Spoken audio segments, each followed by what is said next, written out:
കുഞ്ഞുങ്ങളുടെ ആരോഗ്യം നമുക്ക് വളരെ വളരെ ഇമ്പോർട്ടൻ്റ് ആയിട്ടുള്ളൊരു കാര്യമാണ്. നമ്മുടെ കുഞ്ഞുങ്ങൾക്ക് എന്തെങ്കിലും ഒരു ചെറിയ പ്രോബ്ലം ഉണ്ടെങ്കിൽ പോലും, ഈവൻ ജലദോഷമാണെങ്കിൽ പോലും അച്ഛനമ്മമാർക്ക് ഉറങ്ങാൻ സാധിക്കില്ല. മുതിർന്നവർക്കൊക്കെ അതിൻ്റേതായ വറി ഉണ്ടാവും. എങ്ങനെയെങ്കിലും അത് സോൾവ് ചെയ്യുക, അതുവരെ ആ ടെൻഷൻ നിലനിന്നുകൊണ്ടേയിരിക്കും. ഇന്ന് നമുക്ക് കുട്ടികൾക്ക് കണ്ണിൽ വരുന്ന പ്രോബ്ലംസ് എന്തൊക്കെയാണ് എന്ന് നോക്കാം. ഞാൻ ഡോക്ടർ ഗോപാൽ എസ് പിള്ളൈ. ഞാൻ അമൃത ഹോസ്പിറ്റലിലെ നേത്രവിഭാഗം മേധാവിയാണ്. എൻ്റെ ഈ വീഡിയോസ് നിങ്ങൾ റെഗുലറായിട്ട് കാണുന്നതിന് വളരെ നന്ദിയുണ്ട്. ഇതുപോലെയുള്ള വീഡിയോസ് ഇനിയും കിട്ടണമെന്നുണ്ടെങ്കിൽ നിങ്ങൾ എൻ്റെ ചാനൽ പ്ലീസ് സബ്സ്ക്രൈബ് ചെയ്യൂ, ആ ബെല്ലൈക്കൺ അമർത്തും.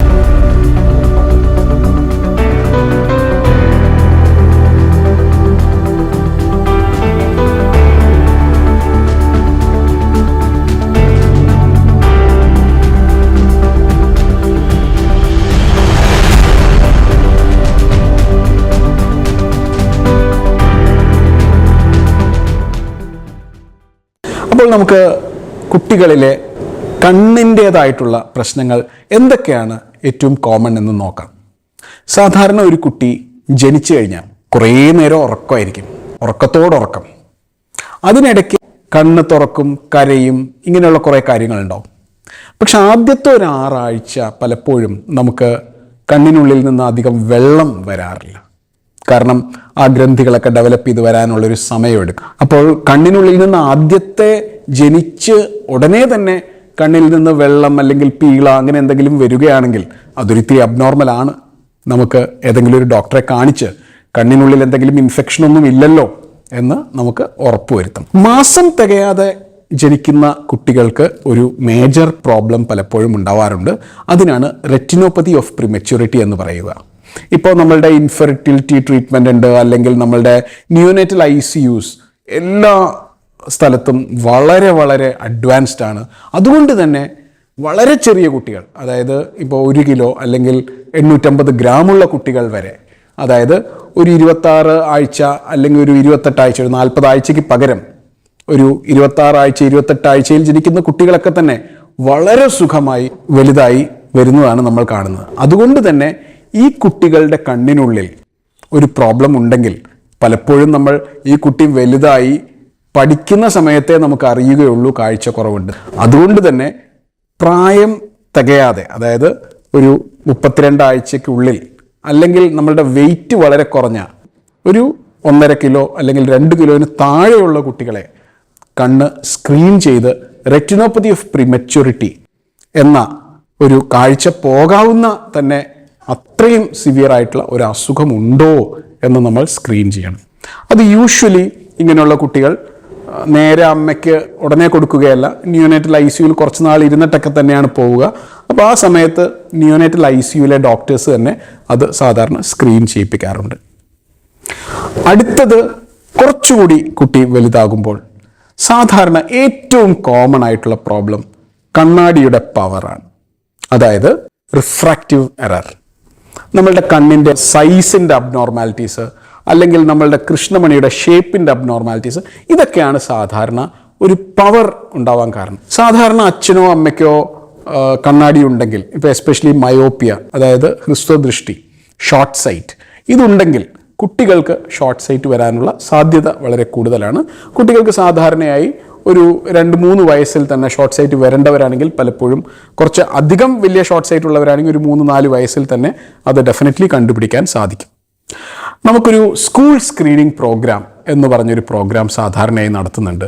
അതായത് നമ്മളുടെ കുട്ടികൾക്ക് ഒരു 4-5 വയസ്സാവുമ്പോൾ ഒരു ABCD AIE ഒക്കെ പറയാനുള്ള ഒരു കഴിവാവുമ്പോഴത്തേക്കും അത് നോക്കി A ആണ്, ഇത് C ആണ്, ഇത് T ആണ്, ഇത് L ആണ് എന്ന് പറയാനുള്ള ഒരു പക്വതയാകുമ്പോഴേക്കും നമ്മളൊരു ടീം ഓഫ് ഡോക്ടേഴ്സ് സാധാരണ എല്ലാ സ്കൂളുകളിലും വന്ന് ഒരു കാഴ്ച പരിശോധിപ്പിക്കുന്ന ഒരു കാര്യമുണ്ട്. അതിൽ നിന്ന് തന്നെ നമുക്ക് കണ്ണാടിയുടെ പവർ ഉള്ളവരെ നമുക്ക് തിരിച്ചറിയാൻ സാധിക്കും. അങ്ങനെയുള്ളവർക്ക് നമുക്ക് വളരെ നേരത്തെ തന്നെ കണ്ണാടി കൊടുക്കാൻ സാധിക്കും. കണ്ണാടിയുടെ പവർ ഉണ്ട്, പക്ഷെ കണ്ണാടി വെച്ചില്ലെങ്കിൽ എന്താണ് കുഴപ്പം? അതൊരു കുഴപ്പം തന്നെയാണ്. കാരണം നമ്മളുടെ കണ്ണാടിയുടെ പവർ ഉണ്ട്, ലെറ്റ് us say ഒരു -2 ഡയോപ്റ്റേഴ്സ്, 2 ഡയോപ്റ്റർ എന്ന് പറഞ്ഞാൽ അതിൻ്റെ ഒരു പവറാണ്. ആ 2 ഡയോപ്റ്റർ പവറുള്ള ഒരു കുട്ടി ആ കണ്ണാടി വെച്ചില്ല എന്ന് വിചാരിച്ചോളൂ. അപ്പോൾ എല്ലാം കാണുന്നത് വളരെ ഹേസി ആയിട്ടായിരിക്കും. ആ ഹേസി ആയിട്ട് കാണുന്നത് കൊണ്ട് തന്നെ ബ്രെയിനിൻ്റെ ഡെവലപ്മെൻറ്റ് അത്ര കറക്റ്റ് ആയിരിക്കില്ല. അപ്പോൾ നമുക്ക് വേറൊരു സിറ്റുവേഷൻ ഉണ്ട്. ഒരു കണ്ണിൽ നോർമലാണ് കണ്ണ്, മറ്റേ കണ്ണിൽ ഒരു -2 അല്ലെങ്കിൽ -3 ഡയോപ്റ്റർ പവർ ഉണ്ട്, അല്ലെങ്കിൽ ഒരു +2 അല്ലെങ്കിൽ ഒരു +3 ഡയോപ്റ്റർ പവർ ഉണ്ടെന്ന് വിചാരിച്ചോളൂ. ഈ കുട്ടി കണ്ണാടി വെച്ചിട്ടില്ല. അപ്പോൾ എന്ത് സംഭവിക്കുമെന്നറിയാമോ? ഒരു കണ്ണിലൂടെ ബ്രെയിനിന് നല്ല ഇമേജസ് കിട്ടും, മറ്റേ കണ്ണിലൂടെ ബ്രെയിനിന് ഹേസി ആയിട്ടുള്ള ഇമേജസ് കിട്ടും. അപ്പോൾ എന്ത് സംഭവിക്കും? ബ്രെയിനിനാകെ കൺഫ്യൂഷൻ ആവും. എന്താണ്, ഒരു സൈഡിൽ കൂടെ നല്ല ഇമേജസ് വരുന്നു, മറ്റേ സൈഡിൽ കൂടെ മോശം തരത്തിലുള്ള ഇമേജസ് വരുന്നു, ഒരു ക്വാളിറ്റി ഇല്ലാത്ത ഇമേജസ് വരുന്നു. ബ്രെയിൻ പതുക്കെ എന്ത് ചെയ്യും? ആ ക്വാളിറ്റി ഇല്ലാത്ത സൈഡിനെ പതുക്കെ സപ്രസ് ചെയ്യും. അതിനാണ് ആംബ്ലിയോപ്പിയ അഥവാ ലേസി ഐ എന്ന് പറയുന്നത്. ഈ ലേസി ഐ എന്ന് പറഞ്ഞിട്ടുണ്ടെങ്കിൽ ആ കണ്ണിൻ്റെ ഘടനയ്ക്ക് കുഴപ്പമൊന്നുമില്ല, പക്ഷേ ബ്രെയിൻ അതിൻ്റെ കാഴ്ചയെ സപ്രസ് ചെയ്തു. കാരണം എന്താണ്? നമ്മൾ കറക്റ്റ് സമയത്ത് കണ്ണാടി വെച്ചില്ല. ഈ പ്രോബ്ലം സാധാരണയായി ഒരു 7 വയസ്സ് വരെ, ഒരു 7-8 വയസ്സ് വരെയൊക്കെ നമുക്ക് വളരെ എളുപ്പം ഈ ആംബ്ലിയോപ്പിയയുടെ ട്രീറ്റ്മെൻറ്റ് കൊണ്ട് റിവേഴ്സ് ചെയ്യാം. ഒരു 10 വയസ്സിന് ശേഷമാണ് കണ്ടുപിടിക്കുന്നതെങ്കിൽ പലപ്പോഴും ഈ കുട്ടികൾക്ക് ആ കണ്ണിലെ കാഴ്ച കുറവായിരിക്കും. അതുകൊണ്ട് തന്നെ സ്കൂളിൽ പോകുന്ന കുട്ടികൾ ഒരു 5 വയസ്സാകുമ്പോഴേക്കുമെങ്കിലും ഒരു കണ്ണ് അടച്ചു വെച്ചും മറ്റേ കണ്ണ് അടച്ചു വെച്ചും ദൂരെയുള്ള കാര്യങ്ങൾ കണ്ട് കറക്റ്റായിട്ടുള്ള കാഴ്ച ഉണ്ടോ എന്ന് ഉറപ്പുവരുത്തണം. അത് ഒരു സ്കൂൾ സ്ക്രീനിങ് പ്രോഗ്രാം ഉണ്ടെങ്കിലും ഇല്ലെങ്കിലും നിങ്ങൾ തന്നെ മുൻകൈയെടുത്ത് അത് നടത്തണം. കുട്ടികളുടെ കാഴ്ച ഒരു 5 വയസ്സാവുമ്പോൾ പരിശോധിച്ച് എന്തെങ്കിലും ഒരു കണ്ണിൽ കുറച്ച് കുറവുണ്ടെങ്കിൽ തന്നെ അത് നമുക്ക് ഉടനടി പരിഹരിക്കാനുള്ള മാർഗങ്ങൾ തേടണം. ഇനി അടുത്ത ഒരു പ്രോബ്ലമാണ് സ്ക്വിൻറ്റ് അഥവാ കോങ്കണ്ണ്. ഒരു കണ്ണ് കന്യാകുമാരിയിലേക്കും മറ്റൊരു കണ്ണ് ഗോകർണത്തേക്കുമാണ് അത് നിൽക്കുന്നതെന്നുള്ളതൊക്കെ പറയും. അതായത് ആ കോങ്കണ്ണ് വരുന്ന കുട്ടികൾക്ക് ഒരു കണ്ണ് അബ്നോർമലായിരിക്കും. ആ അബ്നോർമലായിട്ടുള്ള കണ്ണ് അതിലെ കാഴ്ച പലപ്പോഴും കുറവായിരിക്കും. എഗെയിൻ കോങ്കണ്ണുള്ള ഒരു കുട്ടിക്ക് കംപ്ലീറ്റ് എക്സാമിനേഷൻ ചെയ്ത് അതിൻ്റെ എന്തെങ്കിലും പ്രോബ്ലം ഘടനയ്ക്കുള്ളിലുണ്ടോ എന്ന് നോക്കുക. ചില പ്രശ്നം പിടിച്ച കാര്യങ്ങളും അതിൻ്റെ കാരണമാകാം. അപ്പം അങ്ങനെ ഒരു പ്രോബ്ലം ഉണ്ടെങ്കിൽ അത് ഉടനെ തന്നെ സോൾവ് ചെയ്ത് ഈ കോങ്കണ്ണ് നേരെ ആക്കാനായിട്ടുള്ള പല മാർഗങ്ങളുണ്ട്. ചിലർക്ക് കണ്ണാടി കൊണ്ട് തന്നെ അത് ശരിയാക്കാൻ സാധിക്കും. വേറെ ചിലർക്ക് ചെറിയൊരു ഓപ്പറേഷൻ കൊണ്ട്, ഈ മസിലുകൾക്ക് ഉള്ള ഓപ്പറേഷൻ കൊണ്ട് ഈ കോങ്കണ്ണിനെ നേരെയാക്കാൻ സാധിക്കും. എഗെയിൻ കോങ്കണ്ണ് കറക്റ്റ് സമയത്ത് ഒരു 7-8 വയസ്സിന് മുമ്പ് ചികിത്സിച്ചില്ലെങ്കിൽ പലർക്കും ഒരു കണ്ണിലെ കാഴ്ച പരിപൂർണമായിട്ട് അല്ലെങ്കിൽ പെർമനൻ്റ് ആയിട്ട് കുറയുവാനുള്ള സാധ്യതയുണ്ട്. ഇനി അടുത്ത ഒരു പ്രോബ്ലമാണ് നേസോ ലാക്രിമൽ ഡക്ട് ബ്ലോക്ക് അല്ലെങ്കിൽ ഡാക്രിയോസിസ്റ്റൈറ്റിസ് എന്നൊക്കെ പറയും. അത് കണ്ണിൻ്റെ ഇവിടെ നിന്ന് മൂക്കിലേക്ക് ഒരു ചെറിയ ട്യൂബ് പോകുന്നുണ്ട്. ഈ ട്യൂബിലൂടെയാണ് നമ്മുടെ കണ്ണിനുള്ളിലെ കണ്ണുനീർ പുറത്തൂടെ വന്ന് കണ്ണിൻ്റെ പുറത്തുള്ള കുറേ വേസ്റ്റും എല്ലാം എടുത്ത് മൂക്കിലേക്ക് വരുന്നത്. അതുകൊണ്ടാണ് നമ്മൾ കണ്ണിൽ മരുന്ന് ഒഴിക്കുമ്പോൾ ഉടനെ മൂക്കിലും വായിലും ഒക്കെ അതിൻ്റെ ഒരു ടേസ്റ്റ് വരുന്നത്, ഒരു ബിറ്റർ ടേസ്റ്റ് വരുന്നത്. അപ്പോൾ ഈ നേസോ ലാക്രിമൽ ഡക്റ്റ് ഡെവലപ്പ് ചെയ്യുന്നത് പലപ്പോഴും ആദ്യത്തെ 1 വർഷം 2 വർഷം എടുക്കും. അങ്ങനെ ഡെവലപ്പ് ചെയ്യാത്ത കുട്ടികൾക്ക് പലപ്പോഴും ഈ ബ്ലോക്ക് വരികയും എപ്പോഴും പീള പുറത്തേക്ക് വന്നുകൊണ്ടിരിക്കുകയും ചെയ്യും. അപ്പോൾ ഒരു കുട്ടിക്ക് എസ്പെഷ്യലി ജലദോഷം വരുന്ന സമയത്ത് എപ്പോഴും പീള വന്നുകൊണ്ടിരിക്കുകയാണെങ്കിൽ, കണ്ണിനുള്ളിൽ ആ വെളുത്ത പീള വന്നുകൊണ്ടിരിക്കുകയാണെങ്കിൽ അതിൻ്റെ അർത്ഥം ഒരു പ്രോബ്ലം ഉണ്ട്. മഞ്ഞ കളറിലുള്ള പീളയോ അല്ലെങ്കിൽ ഇവിടെ നീരോ അങ്ങനെ എന്തെങ്കിലും വരികയാണെങ്കിൽ അതിന് ഇൻഫെക്ഷനും ഉണ്ട് എന്ന് വേണം നമുക്ക് മനസ്സിലാക്കാൻ. അടുത്ത ഒരു പ്രോബ്ലം, നമ്മളുടെ കണ്ണിൻ്റെ കൃഷ്ണമണി സാധാരണ വളരെ കറുത്ത് അല്ലെങ്കിൽ തിളക്കമാർന്ന ഒരു കൃഷ്ണമണിയാണ് സാധാരണ ഉണ്ടാവുക. അതിൽ ക്ലൗഡി ആവുക അല്ലെങ്കിൽ അത് വെളുത്തു വരിക. അതിന് പല കാരണങ്ങളുണ്ടാവാം. കൃഷ്ണമണിയിലെ ഡീജനറേഷൻ ആവാം, അല്ലെങ്കിൽ കൃഷ്ണമണിയുടെ കളർ മാറുന്നതാകാം, തിമരമാകാം. കുട്ടികളിൽ കൺജനിറ്റൽ കാട്രാക്സ്, ജന്മനാൽ വരുന്ന കാട്രാക്സ് ഉണ്ട്. അല്ലെങ്കിൽ വളരെ റെയർലി ട്യൂമർ, റെറ്റിനോബ്ലാസ്റ്റോമ മുതലായ ക്യാൻസർ വരെ ആകാം. അപ്പോൾ കണ്ണിൻ്റെ ഉള്ളിൽ ടോർച്ചടിച്ച് നോക്കുമ്പോൾ ഒരു വെള്ള കളർ അല്ലെങ്കിൽ ഒരു കൂടുതൽ തിളക്കം ഉള്ളിൽ നിന്ന് കാണുകയാണെങ്കിൽ പലപ്പോഴും അതൊരു പ്രോബ്ലം പിടിച്ച ഒരു പ്രശ്നം ആണ്. പിന്നെ ഏറ്റവും കോമൺ ആയിട്ട് കുട്ടികൾ സ്കൂളിൽ പോകുന്ന കുട്ടികൾക്ക് വരുന്ന വേറെ ചില പ്രോബ്ലംസ് കൂടെ നമുക്കിന്നൊന്ന് നോക്കാം.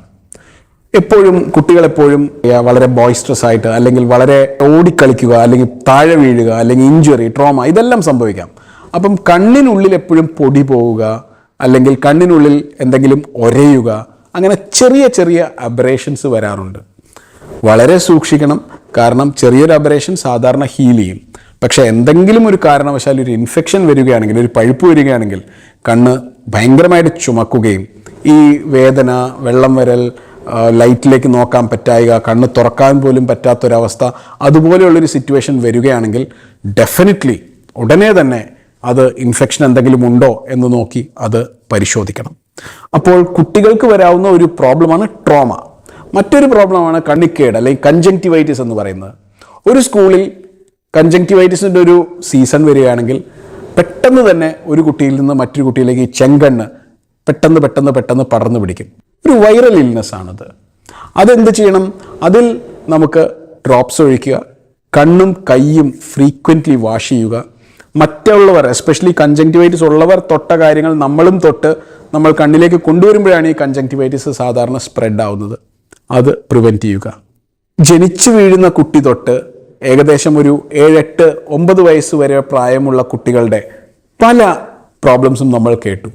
അപ്പോൾ ഇതിൽ ഏറ്റവും ഇമ്പോർട്ടൻ്റ് ആയിട്ടുള്ള കാര്യം, മറ്റൊരു പ്രോബ്ലവും ഇല്ലെങ്കിൽ പോലും കുട്ടിയുടെ ഒരു 4-5 വയസ്സാകുമ്പോൾ കണ്ണിന് എത്ര കാഴ്ചയുണ്ട്, ഓരോ കണ്ണും അടച്ചു വെച്ച് എത്ര കാഴ്ചയുണ്ട് എന്ന് നോക്കുന്നത് വളരെ ഇമ്പോർട്ടൻ്റ് ആണ്. അങ്ങനെയൊക്കെ ചെയ്തുകൊണ്ടിരുന്നാൽ ഈ കുട്ടികൾക്ക് നേരത്തെ തന്നെ അവരുടെ കണ്ണിൻ്റെ ആരോഗ്യം നോക്കുവാനും അത് ദീർഘകാലത്തേക്ക് നിലനിർത്തുവാനും സാധിക്കും. നന്ദി, നമസ്കാരം.